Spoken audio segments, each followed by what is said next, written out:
दोस्तों, इस कहानी को अंत तक सुनिएगा।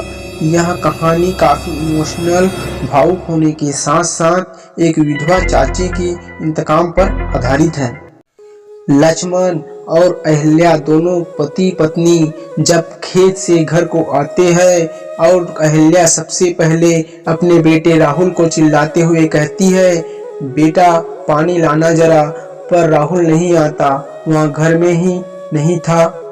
अहिल्या राहुल को घर में इधर उधर खोजती है। घर में न मिलने पर वहाँ मोहल्ले की ओर निकल जाती है राहुल को ढूंढते हुए।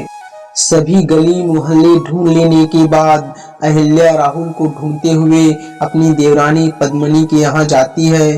अहिल्या पद्मिनी के दरवाजे पर जैसे ही पहुँचती है और दरवाजे खोलकर देखती है तो वहाँ का नज़ारा देखकर अहिल्या का होश गायब हो जाता है।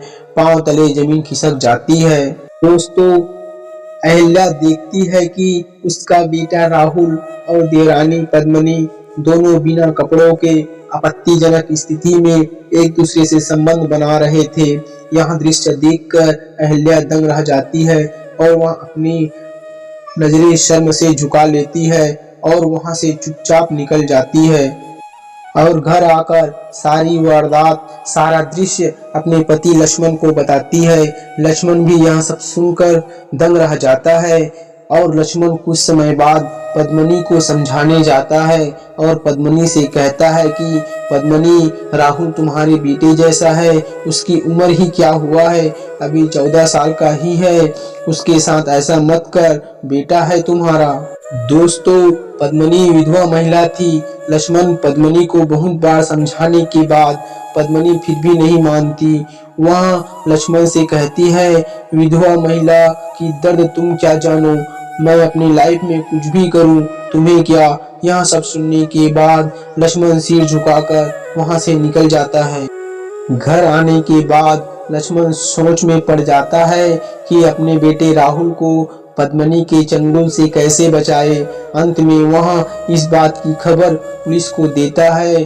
पुलिस आता है। सभी तरह से पूछताछ छानबीन कर लेने के बाद, सच्चाई जान लेने के बाद पद्मिनी को गिरफ्तार किया जाता है। पद्मिनी को जेल ले जाने के बाद पुलिस पद्मिनी से पूछताछ करते हुए कहती है कि राहुल तो तुम्हारे बेटे जैसे था, तुमने ऐसा क्यों किया। तो पद्मिनी ने सारी सच्चाई बताते हुए कहती है, राहुल के पिता लक्ष्मण और उसके पति शंकर दोनों सगे भाई हैं, सभी साथ में रहते थे, हमारा जीवन अच्छा खासा चल रहा था। और एक दिन अचानक शंकर की तबीयत खराब हो जाता है। हॉस्पिटल में भर्ती कराने पर यह पता चलता है कि मेरे पति को एड्स नामक लाइलाज गंभीर बीमारी है, उसे जिंदगी भर दवाई खाना पड़ेगा। उसकी बीमारी को जान लेने के बाद लक्ष्मण शंकर को अलग कर देता है और बंटवारा में उसके हिस्से की जमीन जायदाद को भी ठीक से नहीं देता और इलाज के लिए पैसे न होने के कारण शंकर की आपातकालीन मृत्यु हो जाता है। तो पद्मिनी लक्ष्मण से बदला लेने के लिए राहुल को अपना निशाना बनाते हैं और वह बताती है कि सबसे पहले राहुल के साथ संबंध उसने अपने मायके में बनाया था, उसके पति शंकर के मृत्यु के एक हफ्ता बाद। क्योंकि दोस्तों, पद्मिनी को भी अपने पति की तरह एड्स की बीमारी लग चुकी थी। पद्मिनी चाहती थी कि उसके बेटे राहुल को भी यह बीमारी लग जाए, इसलिए पद्मिनी ने राहुल के लिए काम वासना का जाल बुना और पिछले 4 महीनों से राहुल के साथ संबंध बनाता रहा। राहुल भी पद्मिनी के वश में आ चुका था। अब राहुल काम वासना का पूरी तरह से आदी हो चुका था। उसे वासना का लत लग चुका था। वह बिना संबंध बनाए एक दिन भी नहीं रह सकता था। किसी भी तरह करके राहुल को पद्मिनी से अलग किया गया और उसे हॉस्पिटल में चेकअप के लिए भेजा गया। चेकअप की रिपोर्ट आने के बाद यह पता चलता है कि राहुल को भी HIV एड्स हो गया है।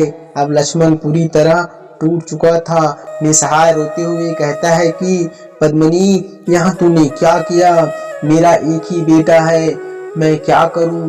इतने में डॉक्टर लक्ष्मण को समझाते हुए कहते हैं कि फिक्र मत कीजिए, आपका बेटा अपना पूरा जिंदगी जी सकता है, लेकिन उसे जिंदगी भर दवाई खाना पड़ेगा। दोस्तों, तब लक्ष्मण शांत होता है और अपनी गलती के लिए पद्मिनी से माफ़ी मांगता है।